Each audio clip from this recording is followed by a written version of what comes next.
Di antara putra-putra Kiai Saleh, pengasuh pesantren Sabilul Muttaqin dan sesepuh di daerah kami, Gus Ja'farlah yang paling menarik perhatian masyarakat.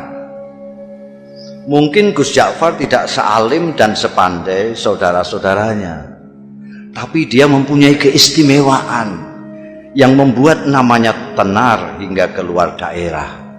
Malah konon beberapa pejabat tinggi dari pusat memerlukan sowan khusus ke rumahnya setelah mengunjungi Kiai Saleh. Kata Kang Solikin yang dekat dengan keluarga dalem, bahkan Kiai Saleh sendiri segan dengan anaknya yang satu itu.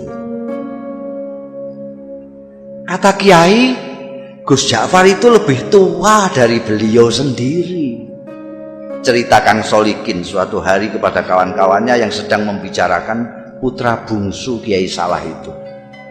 Saya sendiri tak paham apa maksudnya kok anaknya lebih tua dari beliau itu. Tapi Gus Ja'far memang luar biasa, kata Mas Bambang, pegawai Pemda yang sering mengikuti pengajian subuh Kiai Saleh. Matanya itu loh, sekilas saja beliau melihat kening orang, kok langsung bisa melihat rahasianya yang tersembunyi. Kalian ingat enggak Sumini yang anak penjual rujak di terminal lama yang dijuluki perawan tua itu? Sebelum dilamar orang Sabrang kan ketemu Gus Ja'far. Waktu itu Gus Ja'far bilang, "Sum, kulihat kok keningmu kok bersinar, sudah ada yang ngelamar ya?"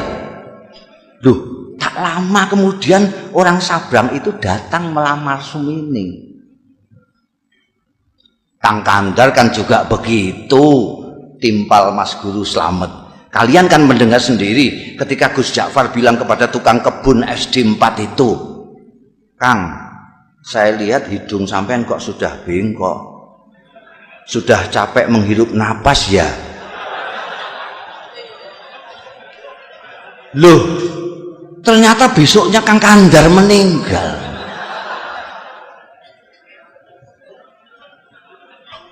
Ya, waktu itu saya pikir Gus Ja'far hanya berkelakar, sahut Ustadz Kamil. Nggak taunya beliau sedang membaca tanda pada diri Kang Kandar. Saya malah mengalami sendiri, kata Lek Salamun pemborong yang dari tadi sudah kepengin ikut bicara. Waktu itu tak ada hujan, tak ada angin. Gus Ja'far bilang kepada saya, "Wah, saku sampean kok mondol-mondol, dapat proyek besar ya?" Padahal saat itu saku saya justru sedang kempes-kempesnya. Dan percaya atau tidak, esok harinya saya memenangkan tender yang diselenggarakan Pemda tingkat provinsi.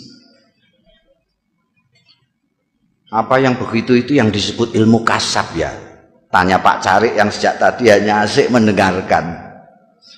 Mungkin saja, jawab Ustadz Kamil. Makanya saya justru takut ketemu Gus Ja'far itu. Takut dibaca tanda-tanda buruk saya. Lalu pikiran saya terganggu. Maka ketika kemudian sikap Gus Ja'far berubah, masyarakat pun geger. Terutama para santri kalong, orang-orang kampung yang ikut mengaji tapi tidak tinggal di pesantren seperti Kang Solikin yang selama ini merasa dekat dengan beliau. Mula-mula Gus Ja'far menghilang berminggu-minggu. Kemudian ketika kembali, tahu-tahu sikapnya berubah menjadi manusia biasa. Dia sama sekali berhenti dan tak mau lagi membaca tanda-tanda. Tak mau lagi memberikan isyarat-isyarat yang berbau ramalan. Ringkas kata, dia benar-benar kehilangan keistimewaannya. Jangan-jangan ilmu beliau hilang pada saat beliau menghilang itu. Komentar Mas Guru Slamet penuh penyesalan. Wah, sayang sekali. Apa gerangan yang terjadi pada beliau ya? Kemana beliau pergi saat menghilang pun kita tidak tahu, kata Lek Salamun. Kalau saja kita tahu kemana beliau pergi, mungkin kita akan mengetahui apa yang terjadi pada beliau dan mengapa beliau kemudian berubah. Tapi bagaimanapun ini ada hikmahnya. Ujar Ustadz Kamil. Paling tidak kini kita tidak bisa setiap saat menemui Gus Ja'far paling tidak kini kita bisa setiap saat menemui Gus Ja'far tanpa merasa deg-degan dan was-was. Bisa mengikuti pengajiannya dengan niat tulus mencari ilmu, tidak takut ditebak-tebak. Maka jika kita ingin mengetahui apa yang terjadi dengan Gus kita ini hingga sikapnya berubah dan ilmunya hilang, sebaiknya kita langsung saja menemui beliau. Begitulah sesuai usul Ustadz Kamil pada malam Jumat sehabis wiridan salat Isya, saat mana Gus Ja'far Prai tidak mengajar, rombongan santri Kalong sengaja mendatangi rumahnya. Kali ini hampir semua anggota rombongan merasakan keakraban Gus Ja'far jauh melebihi yang sudah-sudah. Mungkin karena kini tidak ada lagi sekat berupa rasa segan, was-was dan takut dibaca tanda-tanda. Setelah ngobrol kesana kemari, akhirnya Ustadz Kamil berterus terang mengungkapkan maksud utama kedatangan rombongan. Gus, di samping silaturahmi seperti biasa, malam ini kami datang juga dengan sedikit keperluan khusus. Singkatnya, kami penasaran dan sangat ingin tahu latar belakang perubahan sikap sampean. Perubahan apa? Tanya Gus Ja'far sambil tersenyum penuh arti. Sikap yang mana? Kalian ini ada-ada saja. Saya kok merasa tidak berubah. Dulu sampean kan biasa dan suka membaca tanda-tanda orang. Tukas Mas Guru Slamet. Kok sekarang tiba-tiba makpet? Sampean tak mau lagi membaca, bahkan diminta pun tak mau. Oh itu, kata Gus Ja'far seperti benar-benar baru tahu. Tapi dia tidak segera meneruskan bicaranya. Diam agak lama. Baru setelah menyeruput kopi di depannya, dia melanjutkan. Ceritanya panjang. Dia berhenti lagi, membuat kami tidak sabar, tapi kami diam saja. Kalian ingat enggak? Saya lama menghilang.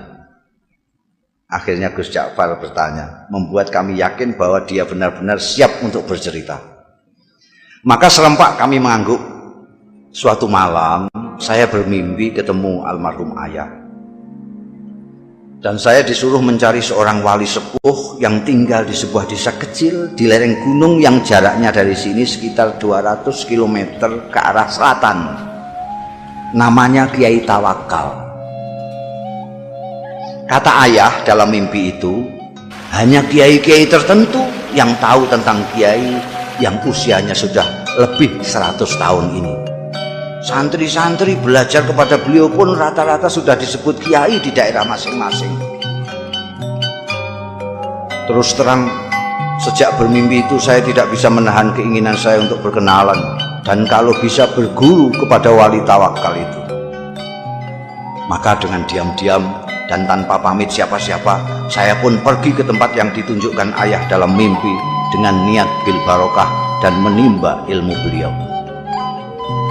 Ternyata ketika sampai di sana, hampir semua orang yang saya jumpai mengaku tidak mengenal nama Kiai Tawakal. Baru setelah seharian melacak ke sana kemari, ada seorang tua yang memberi petunjuk. Cobalah nak mas, ikuti jalan setapak di sana itu, katanya. Nanti nak mas akan berjumpa dengan sebuah sungai kecil. Terus saja nak mas menyeberang. Begitu sampai seberang, nak mas akan melihat gubuk-gubuk kecil dari bambu. Nah, kemungkinan besar orang yang nak mas cari akan nak mas jumpai di sana. Di gubuk yang terletak di tengah-tengah itulah tinggal seorang tua seperti yang nak mas gambarkan. Orang sini memanggilnya Mbah Jogo. Barangkali itulah yang nak mas sebut Kiai siapa tadi? Kiai Tawakal. Ya, Kiai Tawakal. Saya yakin itu orangnya, Mbah Jogo. Saya pun mengikuti petunjuk orang tua itu menyeberang sungai dan menemukan sekelompok rumah gubuk dari bambu. Dan betul, di gubuk bambu yang terletak di tengah-tengah, saya menemukan Kiai Tawakal alias Mbah Jogo sedang dikelilingi santri-santrinya yang rata-rata sudah tua. Saya diterima dengan penuh keramahan, seolah-olah saya sudah merupakan bagian dari mereka. Dan kalian tahu, ternyata penampilan Kiai Tawakal sama sekali tidak mencerminkan sosoknya sebagai orang tua. Tubuhnya tegap, wajahnya berseri-seri, kedua matanya indah memancarkan kearifan. Bicaranya jelas dan teratur, hampir semua kalimat yang meluncur dari mulutnya bermuatan kata-kata hikmah. Tiba-tiba Gus Ja'far berhenti, menarik napas panjang, baru kemudian melanjutkan. Hanya ada satu hal yang membuat saya terkejut dan terganggu. Saya melihat di kening beliau yang lapang ada tanda yang jelas sekali, seolah-olah saya membaca tulisan dengan huruf yang cukup besar dan berbunyi ahli neraka. Astagfirullah. Belum pernah selama ini saya melihat tanda yang begitu gamblang. Saya ingin tidak mempercayai apa yang saya lihat. Pasti saya keliru. Masa seorang yang dikenal wali, berilmu tinggi, dan disegani banyak kiai yang lain disurat sebagai ahli neraka? Tak mungkin. Saya mencoba meyakinkan diri saya bahwa itu hanyalah ilusi, tapi tak bisa. Tanda itu terus melekat di kening beliau. Bahkan belakangan saya melihat tanda itu semakin jelas ketika beliau habis berwudu. Gila. Akhirnya niat saya untuk menimba ilmu kepada beliau, meskipun secara lisan memang saya sampaikan demikian, dalam hati sudah berubah menjadi keinginan untuk menyelidiki dan memecahkan keganjilan ini. Beberapa hari saya amati perilaku Kiai Tawakal. Saya tidak melihat sama sekali hal-hal yang mencurigakan. Kegiatan rutinnya sehari-hari tidak begitu berbeda dengan kebanyakan kiai yang lain.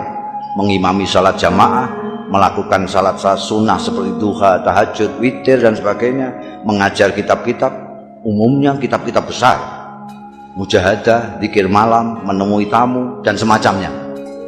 Kalaupun beliau keluar, biasanya untuk memenuhi undangan hajatan atau, dan ini sangat jarang sekali, mengisi pengajian umum. Memang ada kalanya beliau keluar pada malam-malam tertentu, tapi menurut santri-santri yang lama, itu pun merupakan kegiatan rutin yang sudah dijalani Kiai Tawakal sejak muda, semacam lelono broto kata mereka. Baru setelah beberapa minggu tinggal di pesantren, saya mendapat kesempatan atau tepatnya keberanian untuk mengikuti Kiai Tawakal keluar. Saya pikir inilah kesempatan untuk mendapatkan jawaban atas tanda tanya yang selama ini mengganggu saya. Begitulah pada suatu malam purnama, saya melihat Kiai keluar dengan berpakaian rapi. Beliau berbelok. Ketika kemudian saya ikuti belok, saya kaget ternyata sosoknya tak kelihatan lagi. Yang terlihat justru sebuah warung yang penuh pengunjung.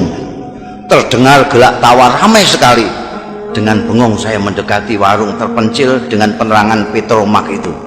Dua orang wanita, yang satu masih muda, yang satu lagi agak lebih tua, dengan dandanan yang menor, sibuk melayani pelanggan sambil menebar tawa genit ke sana kemari. Tidak mungkin Kiai mampir ke warung ini, pikir saya.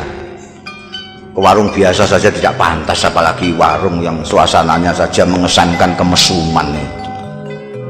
Mas Ja'far, tiba-tiba saya dikagetkan oleh suara yang tak asing di telinga saya, memanggil-manggil nama saya. Masya Allah, saya hampir tidak mempercayai pendengaran dan penglihatan saya. Memang betul, mata saya melihat Kiai Tawakal melambaikan tangan dari dalam warung. Dengan kikuk dan pikiran tak karuan, saya pun terpaksa masuk dan menghampiri Kiai saya yang duduk santai di pojok. Warung penuh dengan asap rokok. Kedua wanita menor menyambut saya dengan senyum penuh arti. Kiai Tawakal menyuruh orang di sampingnya untuk bergeser. Kasih kawan saya ini tempat sedikit. Lalu kepada orang-orang yang ada di warung, Kiai memperkenalkan saya. Katanya, ini kawan saya, dia baru datang dari daerah yang cukup jauh, cari pengalaman katanya. Mereka yang duduk dekat serta-merta mengulurkan tangan, menjabat tangan saya dengan ramah. sementara yang jauh melambaikan tangan. Saya masih belum sepenuhnya menguasai diri, masih seperti dalam mimpi, ketika tiba-tiba saya dengar Kiai menawari, "Minum kopi ya?" Saya mengangguk asal mengangguk. "Kopi satu lagi yuk," kata Kiai kepada wanita warung sambil mendorong piring jajan ke dekat saya. "Silakan, ini namanya Rondo Royal, tape goreng kebanggaan warung ini." Lagi-lagi saya hanya mengangguk kepala asal mengangguk. Kiai Tawakal kemudian asik kembali dengan kawan-kawannya dan membiarkan saya bengong sendiri. Saya masih tak habis pikir, bagaimana mungkin Kiai Tawakal yang terkenal waliullah dan dihormati para kiai lain bisa berada di sini, akrab dengan orang-orang beginian, bercanda dengan wanita warung. Inikah yang disebut Lelono Broto? Ataukah ini merupakan dunia lain beliau yang sengaja disembunyikan dari umatnya? Tiba-tiba saya seperti mendapat jawaban dari tanda tanya yang selama ini mengganggu saya, dan karenanya saya bersusah payah mengikutinya malam ini. Oh, pantas di keningnya aku lihat tanda itu. Tiba-tiba sikap dan pandangan saya terhadap beliau berubah. "Mas, sudah larut malam." Tiba-tiba suara Kiai Tawakal membuyarkan lamunan saya. "Kita pulang yuk."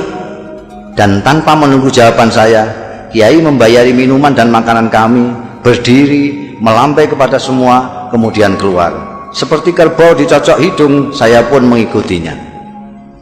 Ternyata setelah melewati kebun sengon, Kiai Tawakal tidak menyusuri jalan-jalan yang tadi kami lewati. "Biar cepat, kita mengambil jalan pintas saja ya," katanya. Kami melewati pematang, lalu menerobos hutan, dan akhirnya sampai di sebuah sungai. Dan sekali lagi saya menyaksikan kejadian yang mengguncangkan. Kiai Tawakal berjalan di atas permukaan air sungai seolah-olah di atas jalan biasa saja. Delonyor-delonyor. Sampai di seberang, beliau menoleh ke arah saya yang masih berdiri mematung. Beliau melambai, "Ayo," teriaknya. Untung saya bisa berenang. Saya pun kemudian berenang menyeberangi sungai yang cukup lebar. Sampai di seberang, ternyata Kiai Tawakal sudah duduk-duduk di bawah pohon randu alas menunggu. "Kita istirahat sebentar," katanya, tanpa menengok saya yang sibuk berpakaian. "Kita pasti punya waktu, insya Allah sebelum subuh kita sudah sampai pondok." Setelah saya ikut duduk di sampingnya, tiba-tiba dengan suara berwibawa, Kiai berkata mengejutkan, "Bagaimana? Kau sudah menemukan apa yang kau cari? Apakah kau sudah menemukan pembenar dari tanda yang kau baca di kening saya? Mengapa kau seperti masih terkejut? Apakah kau yang mahir melihat tanda-tanda menjadi ragu terhadap kemahiranmu sendiri?" Dingin air sungai rasanya semakin menusuk mendengar rentetan pertanyaan beliau yang menelanjangi itu. Saya tidak bisa berkata apa-apa. Beliau yang kemudian terus berbicara, "Anak muda, kau tidak perlu mencemaskan saya hanya karena kau melihat tanda ahli neraka di kening saya. Kau pun tidak perlu bersusah payah mencari bukti yang menunjukkan bahwa aku memang pantas masuk neraka. Karena pertama, apa yang kau lihat belum tentu merupakan hasil dari pandangan kalbumu yang bening. Kedua, kau tak akan tahu sebagaimana neraka, surga, aku adalah milik Allah. Maka terserah kehendaknya, apakah ia mau memasukkan diriku ke surga atau ke neraka. Untuk memasukkan hambanya ke surga atau neraka, sebenarnya lah ia tidak memerlukan alasan. Sebagai kiai, apakah kau berani menjamin amalmu pasti mengantarkanmu ke surga kelak? Atau kau berani mengatakan bahwa orang-orang di warung yang tadi kau pandang sebelah mata itu pasti masuk neraka? Kita berbuat baik karena kita ingin dipandang baik olehnya. Kita ingin berdekat-dekat dengannya, tapi kita tidak berhak menuntut balasan kebaikan kita darinya. Mengapa? Karena kebaikan kita pun berasal darinya. Bukan begitu? Bukan begitu. Aku hanya bisa menuntut, sementara Kiai Tawakal terus berbicara sambil menepuk-nepuk punggung saya.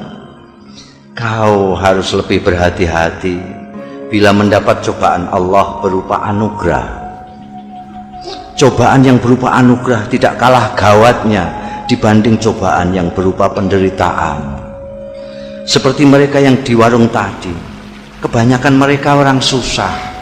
Orang susah sulit kau bayangkan bersikap takabur atau ujub, atau sikap-sikap lain yang cenderung membesarkan diri sendiri. Berbeda dengan mereka yang mempunyai kemampuan dan kelebihan, godaan untuk takabur, sombong dan sebagainya itu datang setiap saat. Apalagi bila kemampuan dan kelebihan itu diakui oleh banyak pihak. Malam itu saya benar-benar merasa mendapatkan pemahaman dan pandangan baru dari apa yang selama ini sudah saya ketahui. Ayo kita pulang. Tiba-tiba Kiai bangkit. Sebentar lagi subuh, setelah sembahyang subuh nanti kau boleh pulang. Saya tidak merasa diusir. Nyatanya memang saya sudah mendapat banyak dari Kiai luar biasa ini. Ketika saya ikut bangkit, saya celinguan. Kiai Tawakal sudah tak tampak lagi. Dengan bingung saya terus berjalan. Ku dengar azan subuh berkumandang dari sebuah surau, tapi bukan surau bambu kami. Seperti orang linglung, saya datangi surau itu dengan harapan bisa ketemu dan berjamaah salat subuh dengan Kiai Tawakal. Tapi jangankan Kiai Tawakal, orang yang mirip beliau pun tak ada. Tak seorang pun dari mereka yang berada di surau itu yang saya kenal. Baru setelah sembahyang, seseorang menghampiri saya. Apakah sampean Ja'far? Tanyanya. Ketika saya mengiyakan, orang itu pun menyerahkan sebuah bungkusan besar yang ternyata berisi barang-barang milik saya sendiri. Ini titipan Mbah Jogo, katanya milik sampean. Beliau di mana? Tanya saya buru-buru. Mana saya tahu, jawab. Mbah Joko datang dan pergi semaunya. Tak ada seorang pun yang tahu dari mana beliau datang dan kemana beliau pergi. Begitulah ceritanya. Dan Kiai Tawakal alias Mbah Jogo yang telah berhasil mengubah sikap saya itu tetap merupakan misteri. Gus Ja'far sudah mengakhiri ceritanya, tapi kami yang dari tadi suntuk mendengarkan masih diam tercenung sampai Gus Ja'far kembali menawarkan sungguhannya. Monggo tidak.